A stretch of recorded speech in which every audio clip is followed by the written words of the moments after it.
Jadi di dalam surat Luqman ayat 32, Allah menceritakan tentang orang yang berdoa ketika ada butuhnya aja.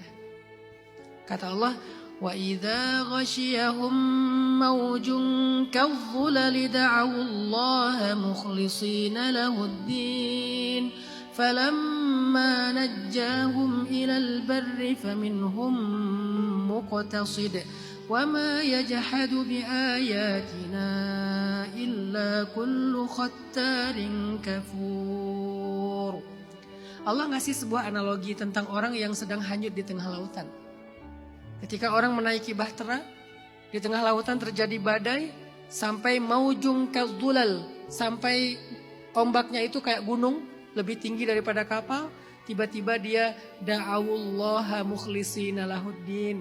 Tiba-tiba dia berdoa, dia beribadah, dan tulus banget beribadah kepada Allah. Ya Allah, dia sholat, dia zikir, dia ngaji, dia doa. Kenapa? Karena dia sedang terancam dengan maujung kadhulal, badai dan ombak yang lebih besar daripada gunung. Tapi falamma najjahum, ketika dia udah selamat, faminhum muqtasid, sebagian dari mereka kembali melenceng dari jalan Allah, lupa sama Allah, larut lagi dalam dosa-dosa dan seterusnya. Apa yang Allah ingin sampaikan di sini? Banyak. Salah satunya adalah walaupun Allah tahu hamba ini nanti kalau selamat akan berbuat dosa lagi, tapi saat dia berdoa, Allah mengabulkan doanya. Sebaik itu Allah sama kita. Jadi jangan berkecil hati kalau kita belum mampu solehnya istiqomah banget. Minimal saat kita lagi dalam keadaan susah kita soleh, ya udah coba manfaatkan dulu aja momentum itu untuk soleh. Siapa tahu keterusan nanti. Siapa tahu nanti gara-gara itu jadi dawam. Kita misalnya lagi ada musibah, tahajud selama 40 hari. Biasanya kalau udah 40 hari melakukan sesuatu, bakal dawam tuh. Jadi musibah, kesulitan hidup, bisa jadi sebuah momentum kita pulang lagi kepada Allah. Dan memang manusia kadang-kadang harus diingatkan dengan cara kayak gitu. Allah sering memanggil kita, kadang-kadang Allah memanggil kita sehari 5 kali loh. Dengan suara azan. Tapi kita gak datang. Subuh dipanggil, as-salatu khairum minan naum. Langsung tarik selimut. Seolah-olah an-naum khairum minas shalah. Tidur lebih baik daripada sholat ya. Allah panggil kita, ibaratnya Allah nelpon kita, kita reject. Zuhur dipanggil lagi. Hayya 'alas shalah.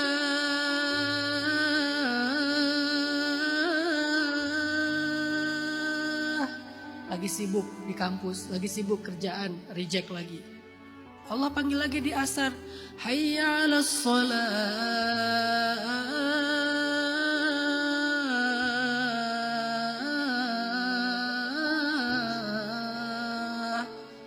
Lagi di jalan, baru pulang, reject lagi. Allah panggil lagi maghrib. Hayya 'alal falah.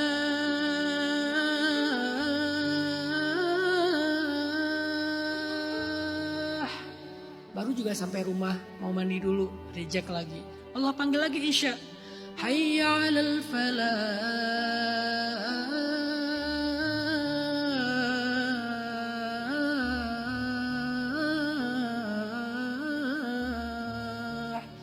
Makan malam, reject lagi.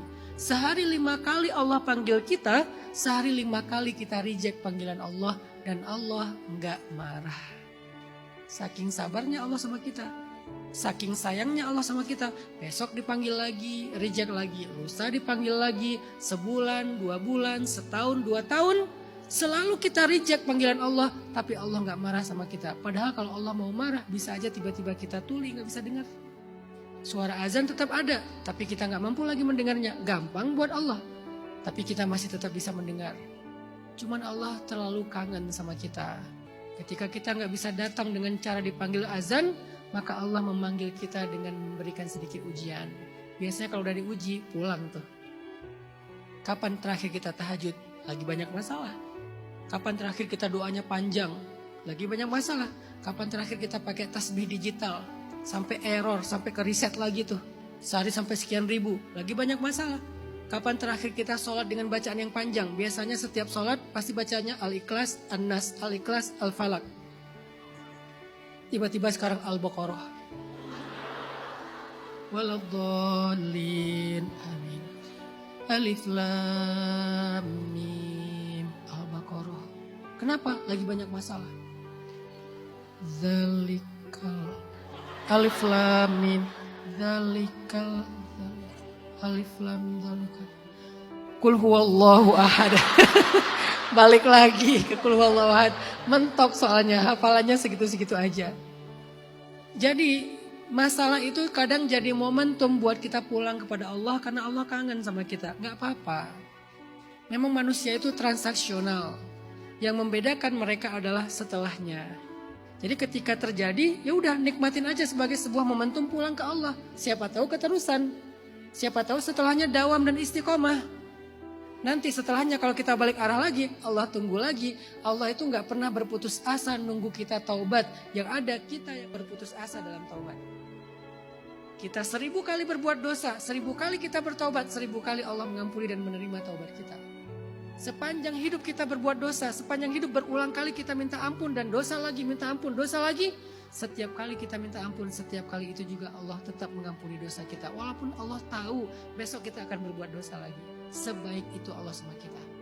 Allah tahu orang-orang yang Allah akan selamatkan di dalam lautan ini, kalau dia selamat nanti akan berbuat dosa. Tapi kalau waktu itu dia berdoa, Allah akan selamatkan dia.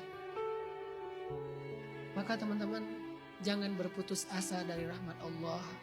Jangan berkecil hati dengan keterbatasan kita. Ya Allah, saya kayaknya belum pantas berdoa. Daripada saya berdoa transaksional, jangan gitu. Mintalah kepada Allah walaupun garam, kata Nabi. Mintalah kepada Allah walaupun garam. Apalagi yang lebih penting dari itu.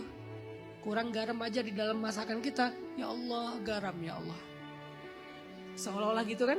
Mintalah kepada Allah walaupun sekedar garam. Allah gak apa-apa dimintai. Allah gak repot kok kalau kita minta. Jangan sampai kita berpikir, udahlah gak usah banyak minta, beramal aja. Bahkan meminta itu adalah juga beramal. Karena doa itu ibadah. Semakin banyak berdoa berarti semakin banyak beribadah. Dan Nabi yang paling banyak berdoa itu namanya Nabi Ibrahim. Dan Allah memuji Ibrahim dengan kata-kata innahu la'awwah.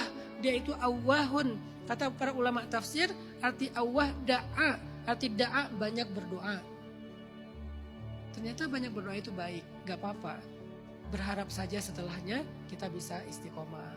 Tapi waktu itu berdoa aja, minta aja yang terbaik di sisi Allah. Kemudian pertanyaan yang pertama, gimana ya cara kita melakukan hal yang terbaik untuk membahagiakan keluarga kita, tapi juga gak melupakan hak diri kita sendiri.